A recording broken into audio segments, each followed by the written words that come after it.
People live like puppets, dancing on the strings of opinions. Every move, every word, every dream, measured by someone else's applause. You call it acceptance. I call it slavery. The truth. Nobody really cares about you. They're too busy drowning in their own insecurities. And yet you live shackled to their whispers, their judgments, their fake smiles. Stop giving a damn. Stop kneeling to an audience that doesn't even stay for the whole show. Their approval won't save you. Their opinions won't free you. Tear off the mask. Burn their script. And finally, live your own madness, approval. That's the invisible chain no one talks about. You don't see it, but you feel it, the tug, the weight, the constant pull. Since the day you were born, you've been trained like a circus animal. Smile for grandma. Say thank you. Be polite. That's not teaching manners, that's programming obedience. From the cradle, the world whispered into your ear, seek approval, or you don't belong. And you bought it. You clapped when they clapped. You bowed when they nodded. You begged for gold stars, grades, likes, promotions, pats on the head. Approval became your drug. Every smile was a hit, every nod was a needle, and without it, withdrawal, panic, the suffocating terror of being disliked. Here's the joke, approval isn't love, it's currency. And you're the clown dancing for coins that lose value the second they hit the floor. People trade you compliments the way gamblers throw chips, carelessly, meaninglessly, hoping to distract themselves from their own emptiness. And you mistake their scraps for salvation. Why do you think parents push approval so hard? Because it makes control easier. An obedient child who fears disapproval is cheaper than discipline. Teachers, same game. They don't care if you think, they care if you conform. Write the answer they want. Circle the bubble they prefer. Regurgitate the script. Get the grade, get the applause, get the illusion you're worthy. Fail, and suddenly you're worthless. Approval is the leash. You just didn't notice the collar being tightened. By the time you grow up, the leash is invisible. Bosses use it, lovers use it, friends use it, even strangers use it. You post a photo online, not because you like it, but because you're hungry for hearts, for comments, for digital approval dripping in dopamine. You wait, refreshing the page, sweating over silence. And when the likes come, relief. When they don't, collapse, tell me who's the prisoner here. And the funniest part, approval is never stable. You can do everything right, play every note perfectly, and still someone will boo. Someone will sneer. Someone will spit. Approval is a moving target, and the crowd changes its mind with the wind. One day you're a hero, the next you're trash. That's the cruelty of chasing it. You can never win. The applause always fades, but you still chase it. Why? Because approval feels like oxygen. Without it, you think you'll die. But let me tell you a secret, you won't. You'll suffocate. Yes, but only at first. Then you'll breathe deeper than you ever have, because approval isn't oxygen. It's perfume sprayed on chains to make them smell sweet. Once you stop sniffing, you realize the chains were never air. They were poison. Look at the crowd begging for approval. Suits choking their throats. Smiles plastered on like cheap paint, nodding along to conversations they hate. They bow, they bend, they break, all for the chance to be liked. Approval addicts, approval slaves. And the dealers, the bosses, the critics, the gatekeepers. They laugh as you dance, because they know the trick, keep you addicted, and you'll never rebel. The prison of approval doesn't have bars, it has mirrors. Every move you make, you're watching yourself through someone else's eyes. Will they like this? Will they approve? You don't live, you audition. Every word rehearsed, every step choreographed, every smile calculated. Not for you, for them. Always for them. You wear a costume stitched from their expectations and call it your personality. But deep down, you know the truth, the real you is locked away, gagged, starved, waiting. And maybe that's why people snap, why midlife crises happen, why depression blooms. It's the prisoner inside, screaming, clawing, begging to be let out. But you silence it with more approval. Another like, another nod, another empty compliment. You keep feeding the addiction while your soul rots in the cell. Here's the punchline. Nobody really cares. The approval you beg for, the applause you sweat for, it's hollow. People are too busy worrying about their own approval ratings to truly notice yours. They clap for you, not because they care, but because they hope you'll clap back. It's not love, it's transaction. and you're spending your life on worthless currency. So what happens when you stop, when you spit in the face of approval and live raw and filtered unliked? At first, chaos. People recoil, they call you arrogant, selfish, crazy. But then you'll taste freedom, real freedom. Not the illusion they sell in parades and speeches, but the kind that burns, the kind that cuts, the kind that makes you laugh louder, cry harder, live deeper, because the prison of approval has one exit: indifference. The moment you stop caring, the bars vanish, the leash snaps, the mirrors shatter, and suddenly you're not a prisoner anymore. You're dangerous, untouchable, free. So laugh at their claps, laugh at their boos, laugh at the crowd begging you to dance, because approval is the joke, and the only way to win is to stop playing. Judgment. Oh, humanity's favorite sport. Forget football, forget chess. The real game everyone plays is judging. Everyone's a critic, everyone's a commentator. Everyone's sitting in the cheap seats, throwing tomatoes at the stage. And the stage, that's life. That's you, that's me. That's everyone stumbling under the spotlight of opinions. Welcome to the theater of judgments, where the crowd boos louder than it ever claps. Why do people judge? Because it's easy. Judgment is cheap. Thinking takes effort. Compassion takes courage, but judgment, that's free. It costs nothing to sneer, to gossip, to laugh behind someone's back. People judge because it makes them feel tall while standing on quicksand. They throw stones at others' glass houses to distract from the cracks in their own. Every insult, every smirk, every whispered critique is just projection. They're not judging you, they're confessing themselves.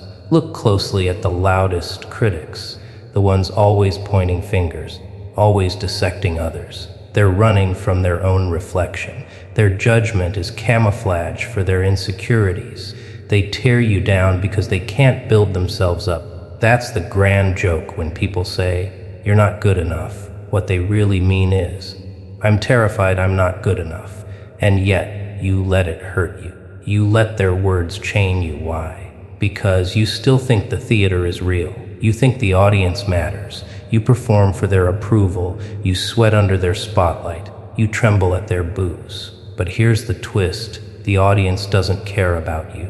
Not really. They'll judge you today, someone else tomorrow, and themselves the next. Judgment is entertainment. And you're just the act of the week. The theater has rules, of course. Dress this way, talk that way, act normal, smile on cue. Step outside the script, and the critics sharpen their knives. You'll be called weird, crazy, arrogant, broken. Not because you are, but because you broke character. You ruined their play. And in this theater, authenticity is the biggest crime of all. But here's the dark comedy: the judges are actors too. They wear costumes stitched from their own fears. They hide behind masks of confidence, wealth, morality, while inside they're rotting. They point at you to keep the spotlight off themselves.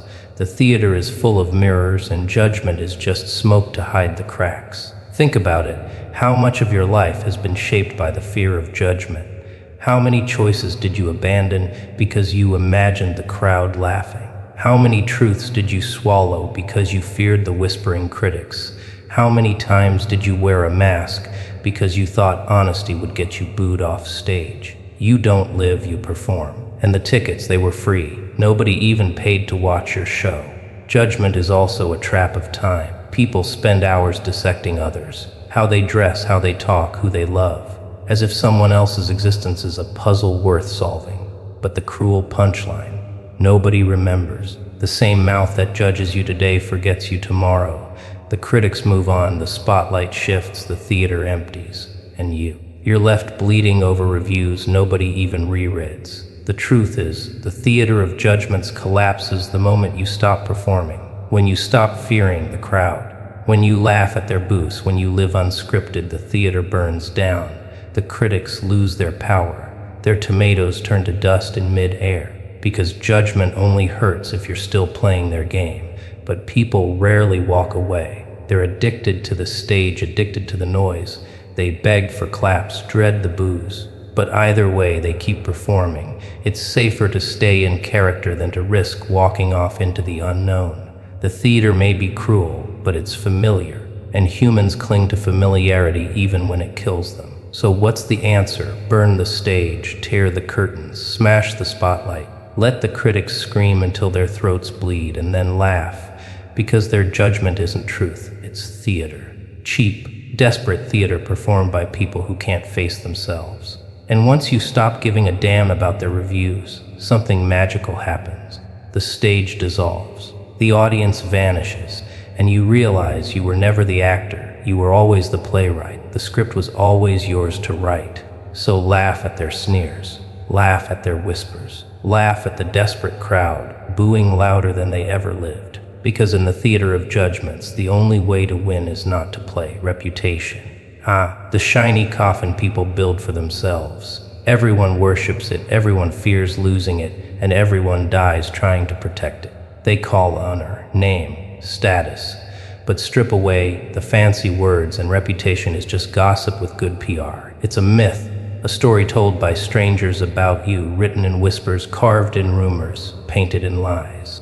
And the biggest joke, you believe it. From childhood, you're told guard your reputation. It's all you have. Parents drill it, teachers preach it, bosses demand it. Reputation is marketed like oxygen. Lose it and you suffocate. But reputation isn't oxygen, it's smoke. You can spend your whole life chasing it, and the moment the wind shifts, gone, nothing, vanished. Think about it.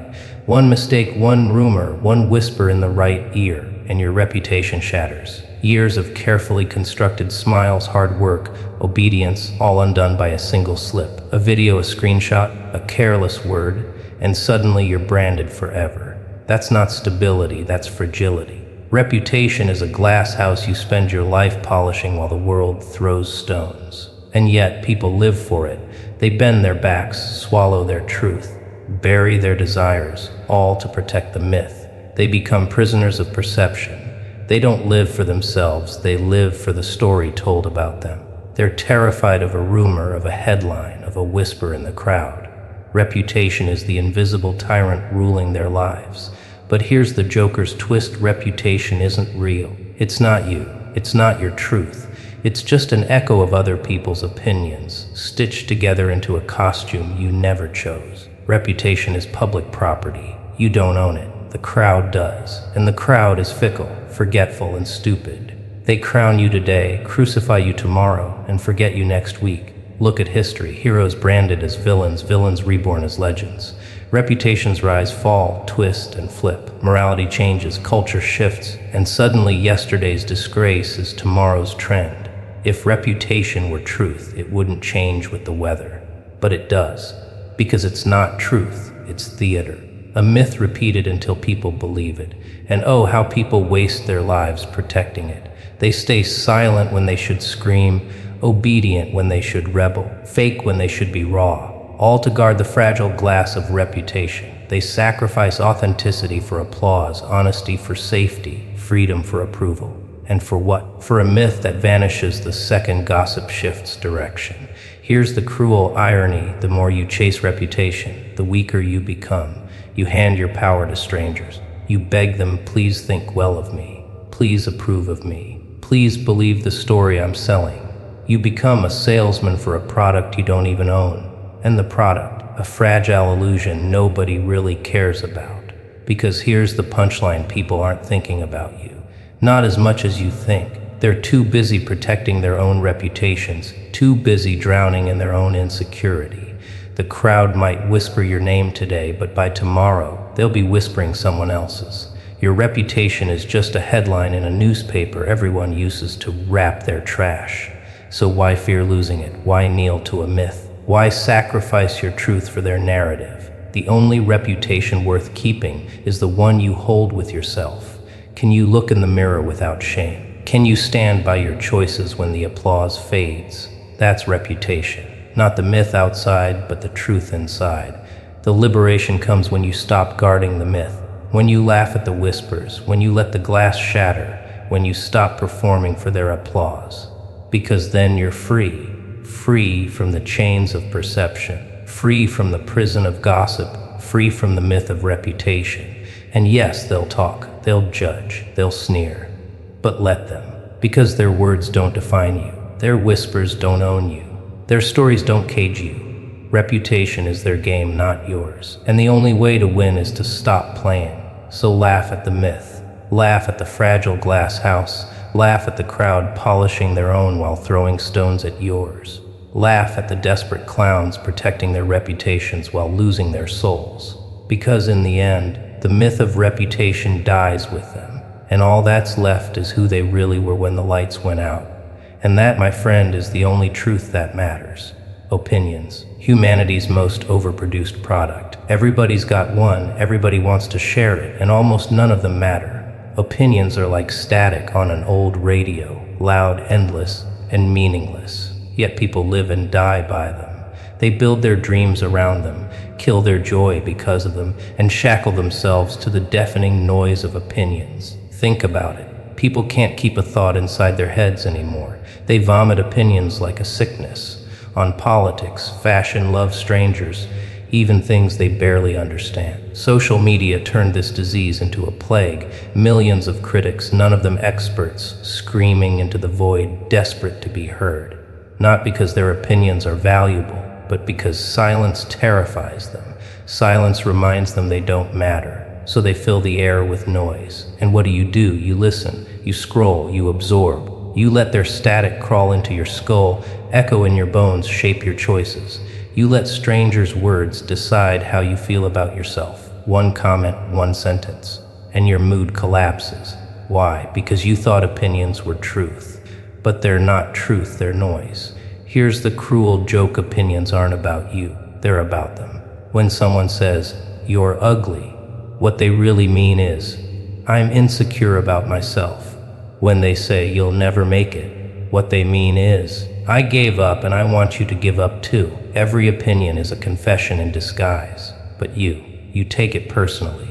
You tattoo their noise onto your skin. You let their confessions become your chains. The funniest part, opinions change like the wind. One moment the crowd loves you, the next they hate you. One moment you're genius, the next you're idiot. Opinions are weather reports written by blind men. And still, you beg for them. You refresh your phone, waiting for likes, waiting for comments, waiting for validation from people who forget your name the moment they close the app.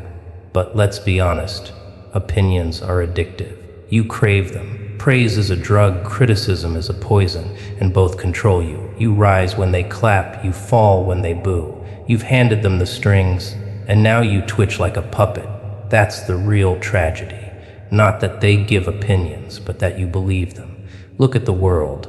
Every decision is judged before it's lived. People announce dreams, and instantly the critics arrive. Too risky, too stupid, too impossible. People fall in love, and the chorus sings, "Wrong choice, wrong time, wrong person."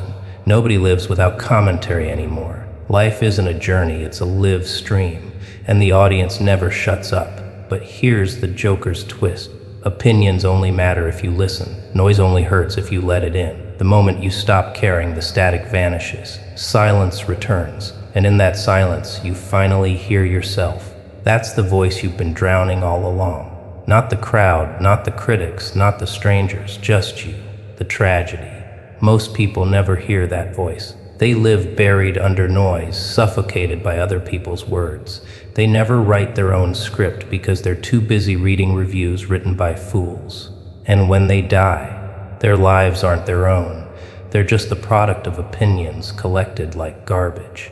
The liberation comes when you laugh at the noise. When you realize an opinion isn't truth, it's just air.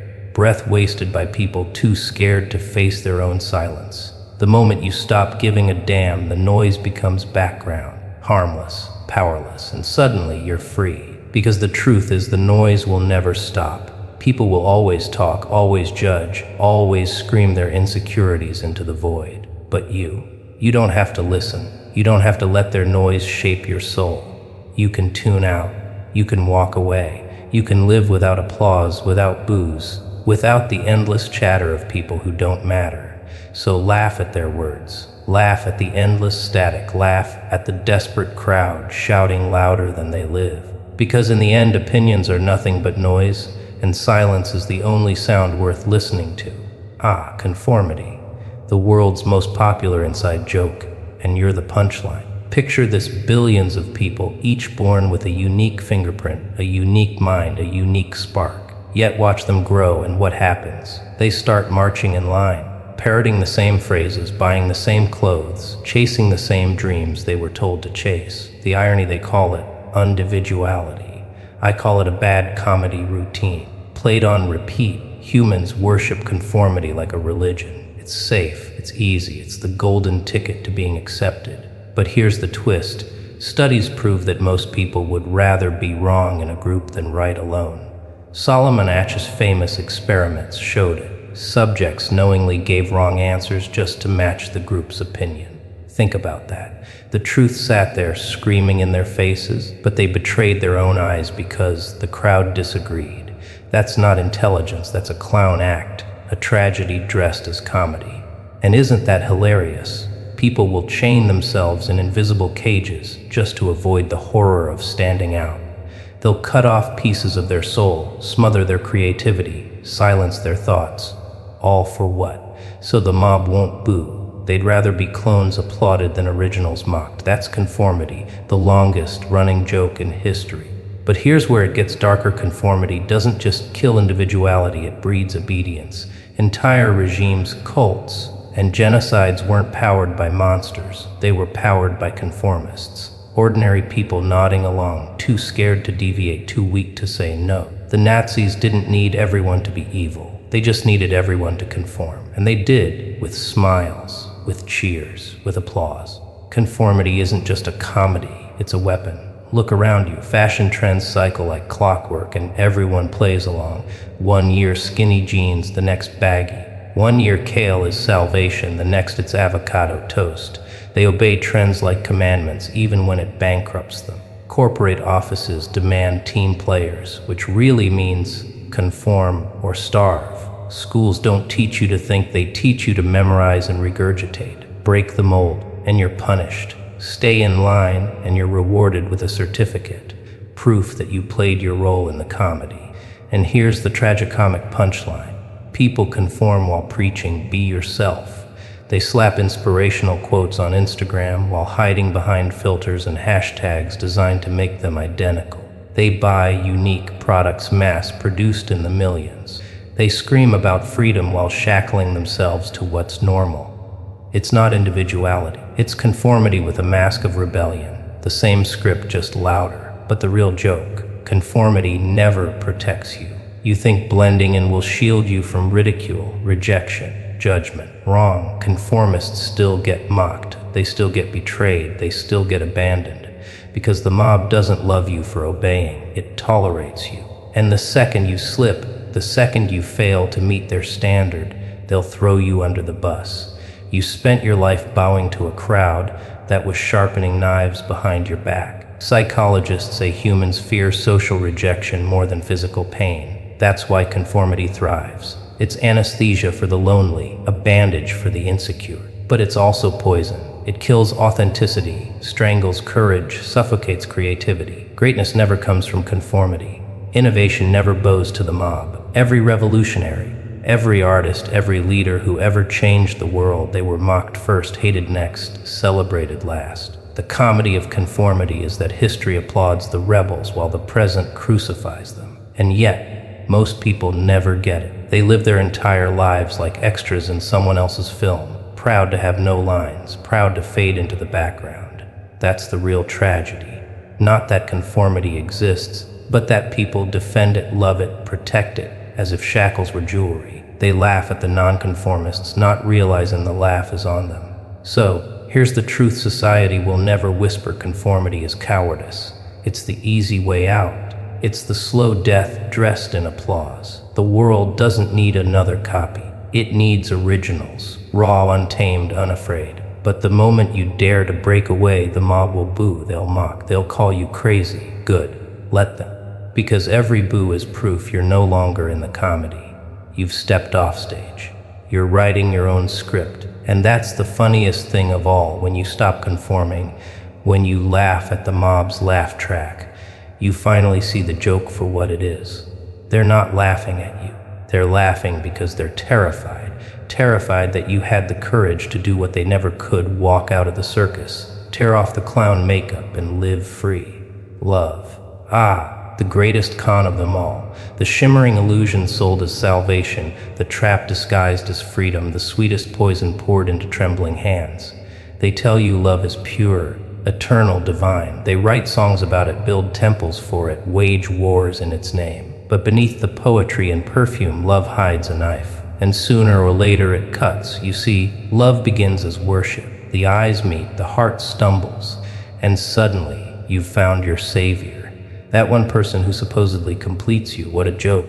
You were whole before they arrived. You were breathing, living, surviving. And yet, the moment love strikes, you willingly hand over the keys to your peace, your sanity, your freedom. You tell them, "Here, take everything I am, guard it well." And what do?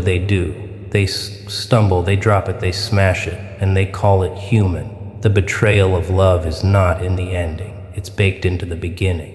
Because the second you love, you become vulnerable. You expose your flaws, your fears, your scars, believing this person will cradle them like treasure. But love doesn't cradle. Love records. It memorizes your weaknesses, your soft spots, your secrets, and one day, in anger, in carelessness, in betrayal, it uses them against you. That's the hidden contract of love. Every embrace comes with the risk of destruction. And the statistics don't lie. Over 50% of marriages end in divorce. Half. Imagine buying a product where the odds of failure were 1 in 2. Would you call that a wise investment? Yet billions dive headfirst, blinded by fairy tales, convinced they'll be the exception. And when the betrayal comes, they act surprised, as if history hadn't already written the script. But betrayal doesn't always roar like infidelity or abandonment. No, sometimes it whispers. The slow erosion of passion, the decay of admiration, the fading of the spark. The person who once swore they'd die for you now scrolls their phone in silence while you talk. The lover who once lifted you to the heavens now yawns when you enter the room. Love betrays not only with knives, but with boredom, and boredom kills more quietly than hate. And yet, humans chase it like addicts. They romanticize their scars, glorify their pain, and call it proof of love. They trade independence for chains, dignity for desire, sanity for a fleeting touch, because society drilled it into your skull. Without love, you are nothing. Without a partner, you are incomplete. What a cruel joke. They've convinced you to worship the very thing most likely to break you. But here's the crueler truth. Love betrays because it was never about the other person.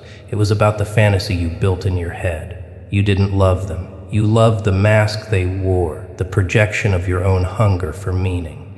And when reality clawed through the illusion, you called it betrayal. But the betrayal was self-inflicted.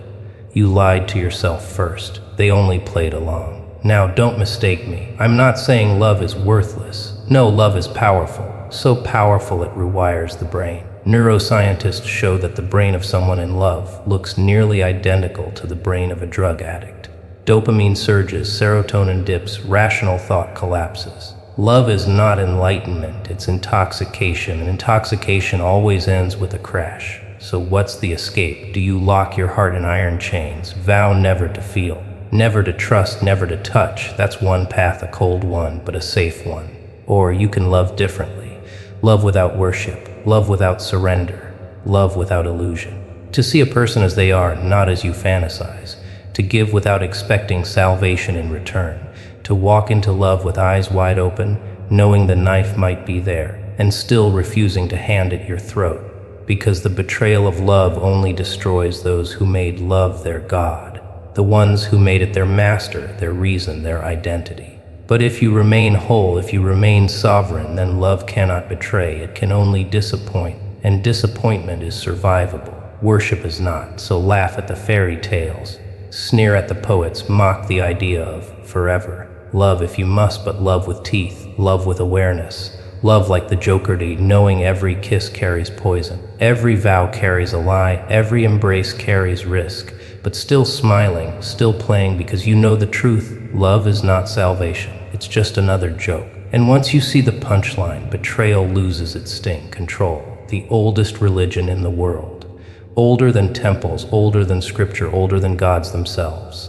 Forget crucifixes and crescents. Humanity's true altar is power, and the priests who run it wear 1,000 different robes. Kings, CEOs, teachers, parents, politicians, lovers, each preaching the same unspoken gospel: obey, conform, surrender. The joke: most people kneel without realizing it. They think they're free, but their entire lives are dictated by invisible commandments. Sit still, speak when spoken to, follow the rules. Believe what we tell you, don't question, don't resist. From birth to death, you're baptized into obedience. The classroom trains you to raise your hand for permission to speak. The workplace trains you to beg for promotions like blessings. Even relationships whisper sermons of control: if you love me, you'll do as I say.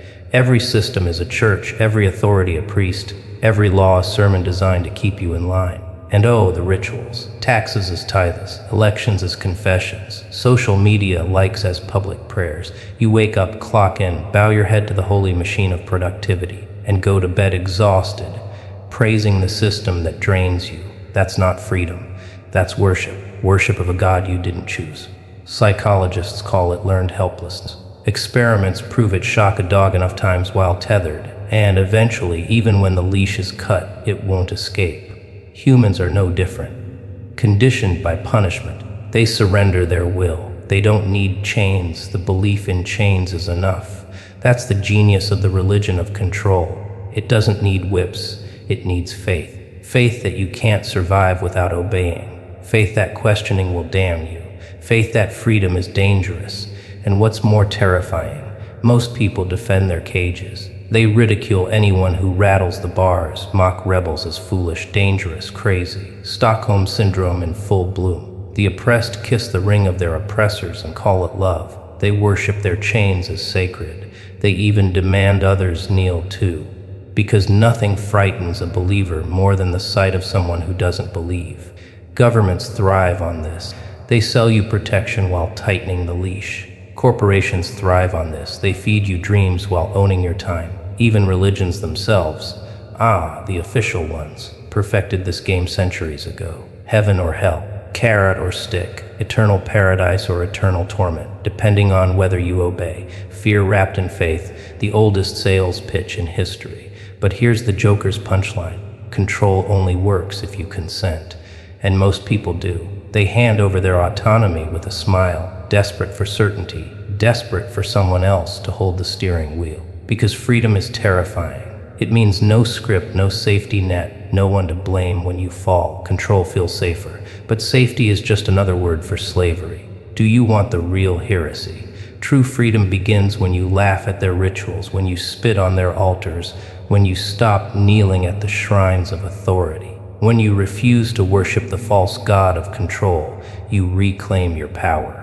Not because the chains disappeared, but because you realize they were imaginary all along. The religion of control wants you obedient. The heretic says no. The believer fears punishment. The heretic accepts it. The believer seeks approval. The heretic rejects it. And in that rejection, the heretic is free. That's why rebels are crucified, exiled, erased from history.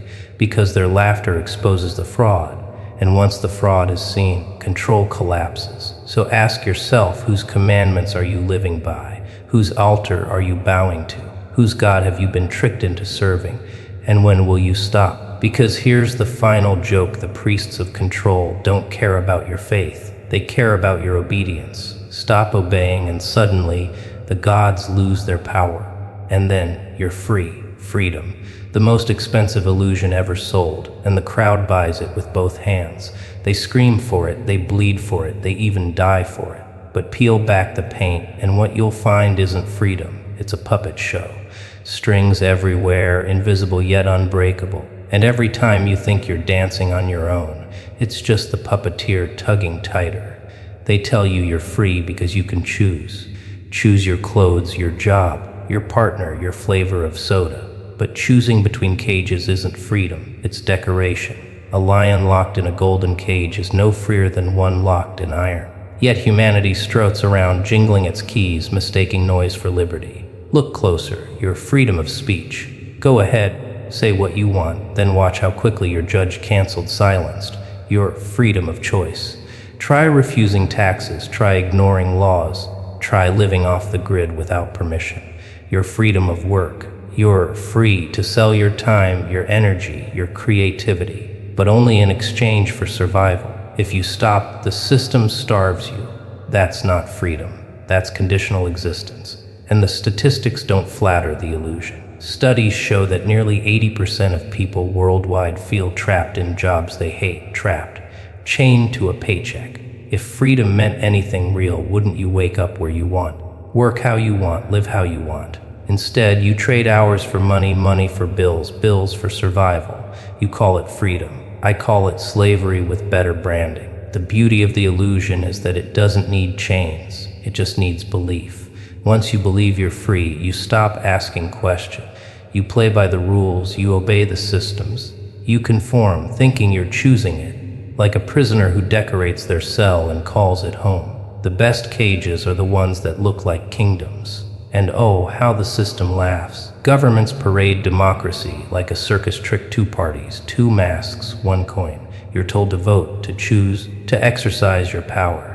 But it's a magic trick. The outcome rarely changes the game, just the actors playing it. Meanwhile, the machine keeps running. Wars, debt, taxes, surveillance, unchanged. Yet the people cheer every election as if freedom were renewed, when in truth it was never there. Even love becomes part of the illusion. Marry who you choose, love who you wish. But beneath the vows and flowers lies a contract stamped by the state, governed by laws, bound by rules. Your freedom to love is just another form stamped by the system, monitored, regulated, taxed. That's not romance. It's regulation with a smile. And the cruelest part, people defend the illusion. They ridicule anyone who questions it, call them paranoid, radical, insane. Because nothing terrifies the masses more than realizing their freedom is a leash. Better to believe the lie and sleep peacefully than to face the nightmare of truth. That's why revolutions die young. Because the mob doesn't want freedom, they want comfort. And comfort always costs obedience. Psychologists call this the paradox of choice. The more options you're given, the less free you feel. You think you're liberated because you can choose between 50 brands of cereal. But what good is cereal if you can't choose your own time? If your day is dictated by alarm clocks, commutes, and bosses? They gave you choices in the store to distract you from the absence of choice in life. Smoke and mirrors, the illusion of freedom. So what's the escape? First, admit the trick. Laugh at it. See the puppet strings for what they are. Because once you see the illusion, it loses its grip. True freedom isn't granted by governments or systems. It isn't found in ballots, brands, or bills. True freedom is brutal, terrifying, and costly. It means living by your own terms, even if the mob calls you mad. It means refusing the leash, even if it means starving. It means daring to exist without begging permission. The illusion of freedom tells you obey, and you're safe. Real freedom whispers disobey, and you're alive. And the moment you taste it, the raw, dangerous, unfiltered kind, you'll never mistake chains for liberty again. So let them chant about rights, let them wave flags and sing hymns to their false gods of liberty. You, meanwhile, will laugh, because you know the truth. Freedom isn't something you're given, it's something you seize. And once you stop mistaking cages for kingdoms, no one, not governments, not lovers, not gods, can take it from you. Normal. That word alone should make you laugh. It's the most polished mask humanity has ever worn. Smooth, safe, acceptable. People cling to it like a lifeboat in stormy seas, terrified of falling into the abyss of different. But here's the joke: normal doesn't exist. It's a costume stitched together from lies, fears, and expectations worn to convince the mob you belong. Society worships the mask of normalcy. It rewards those who wear it well and punishes those who drop it. Speak like everyone else, act like everyone else, dream like everyone else. Congratulations, you're normal. Step outside the line, though, and suddenly you're a freak, a deviant, a problem to be fixed. That's the mask's purpose: to suffocate uniqueness, to sterilize individuality, to keep the herd calm. Psychology has a name for this: social masking. It's the act of hiding your true self to avoid rejection. Autistic individuals are often forced into it, but really everyone does it. Smiling when you want to scream, nodding when you want to argue, pretending you care when you don't. The average person spends most of their life in disguise, terrified of letting the raw, unpolished self slip through, and the cost: anxiety, depression, burnout. A slow, quiet death beneath the mask. But isn't it hilarious? The very people who preach authenticity are the first to wear the mask. Look at their photos, filtered, staged, curated. Look at their conversations, safe, shallow, rehearsed. Look at their lives, timelines built on checkboxes, job, marriage, kids, mortgage, retirement. They don't live, they perform. And they call this performance normal life. The mask of normalcy is maintained through fear. Fear of judgment, fear of exile, fear of ridicule. That's why normal changes depending on the mob. In one decade, tattoos are rebellion. In the next, they're fashion. One culture says silence is respect. Another calls it weakness. Normal isn't truth. It's consensus. It's whatever the crowd agrees will keep the peace. And peace, in this sense, is just another word for control. History proves the comedy. Galileo wasn't normal when he said the Earth wasn't the center of the universe. Rosa Parks wasn't normal when she refused to give up her seat. Every great disruptor was first labeled abnormal, insane, dangerous, until time turned their defiance into wisdom. Today's freak is tomorrow's pioneer. That's why clinging to normalcy is so tragic. You bury your potential just to wear a mask that history will laugh at. And yet, people defend the mask. They'll tell you it's necessary. You can't just be yourself all the time. You'll offend. You'll fail. You'll be alone. So they choose the comfort of conformity over the chaos of authenticity. They'd rather be accepted as a lie than rejected as the truth. That's the ultimate betrayal of the self, silencing your soul for the applause of strangers. But here's the Joker's punchline: everyone's mask eventually cracks. No one can perform forever. Stress, tragedy, desire, they all expose the raw self beneath. That's why scandals erupt, secrets spill, and people crumble under pressure. The mask of normalcy wasn't built to last. It was built to control, to delay, to pacify. But beneath every polished face hides chaos waiting to bleed through. So what's the alternative? Rip it off. Let them see the scars, the flaws, the madness. Let them recoil. Because the moment you stop wearing the mask, you stop living for them. And yes, they'll call you abnormal. They'll mock you, exile you, laugh at you. But here's the twist: their laughter is just another mask. They envy the courage it takes to live without one. Normal is a myth. Masks are prisons. And the only way to win the game is not to play. So wear your madness proudly, wear your strangeness like armor, wear your truth like a grin carved too wide. Let the mob whisper, let them sneer, let them clutch their masks tighter. Because in the comedy of normalcy, the only real joke is them, living their whole lives pretending to be what they never were. Order, structure, rules, systems. They tell you these are the pillars of civilization, the glue holding everything together. But what if I told you that glue is poison? That order is the cage, structure is the leash, and rules are the bars of a prison you didn't even know you were in. And what if I told you the key to freedom isn't obedience, it's chaos? Ah, chaos. The very word makes them shiver. They paint it as evil, destructive, dangerous. But that's because they fear it. Because chaos is uncontrollable, unpredictable, untamed. And control, remember, is their religion. Chaos burns their scriptures. Chaos spits on their commandments. Chaos doesn't kneel, doesn't beg, doesn't conform. Chaos is liberation. Think about it, every breakthrough in history came from chaos. Revolutions, discoveries, art, progress, none were born from following rules. They came from breaking them. They came from the madmen and misfits who dared to laugh at the system and set it on fire. Galileo defied the church. Picasso shattered tradition. Revolutionaries toppled kings. Chaos isn't the end of order. It's the birth of something greater. It's creation disguised as destruction. Science even agrees. In physics, chaos is not pure randomness. It's complexity, patterns hidden within disorder. The universe itself was born from chaos, explosions, collisions, entropy. And yet here we are, alive, breathing. Order didn't create life. Chaos did. Which makes the punchline delicious, doesn't it? The very thing they tell you to fear is the only thing that ever gave birth to freedom. But here's the trick: chaos doesn't mean anarchy without thought. It doesn't mean blind destruction. No, real chaos is personal liberation. It's rejecting the scripts written for you and daring to improvise. It's tearing down the fake walls of normalcy and walking into the storm of your own truth. It's ladder in the face of order, a grin carved too wide as you dance on the ashes of their rules. Psychologists call this creative disruption, the act of breaking patterns to spark innovation, to escape the prison of routine. It terrifies the obedient, but it fuels the free. Entrepreneurs use it to change industries. Artists use it to invent movements. You can use it to reclaim your life, because nothing is more enslaving than routine disguised as order, and nothing is more freeing than chaos disguised as choice.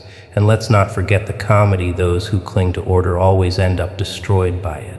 The empires that seemed eternal, they crumbled. The corporations that seemed invincible, bankrupt. The governments that promised stability, overthrown. Order eats itself alive because it can't adapt. Chaos survives. Chaos evolves. Chaos laughs at the ruins and builds something new. So here's the liberation: stop worshiping order. Stop kneeling to control. Stop hiding behind rules written by men long dead. Embrace chaos, not as madness, but as freedom. Let yourself be unpredictable. Let yourself be wild. Speak what they fear. Do what they forbid. Live as they warn you not to. Because in chaos, you are untouchable. No system owns you. No mask defines you. No applause controls you. You become the storm, and storms bow to no one. The liberation of chaos is simple. It's the freedom to fail without shame. The freedom to succeed without permission. The freedom to live without apology. It's terrifying at first, like stepping into the dark. But once your eyes adjust, you'll see the stars they never told you about. The stars of possibility, madness, brilliance, authenticity. And here's the final laugh: chaos is already inside you. It always was. The thoughts you silence, the desires you bury, the instincts you repress. That's chaos begging to be free. You don't need to create it. You just need to stop strangling it. Let it breathe, let it roar, let it dance, and watch as the chains of order crumble to dust around you. So, my friend, ask yourself, will you keep wearing their masks, bowing to their control, performing in their theater of judgment? Or will you rip it all apart, grin in the firelight, and embrace the liberation of chaos? Because in the end, only chaos is honest, only chaos is free, and once you taste it, you'll never crawl back to order again.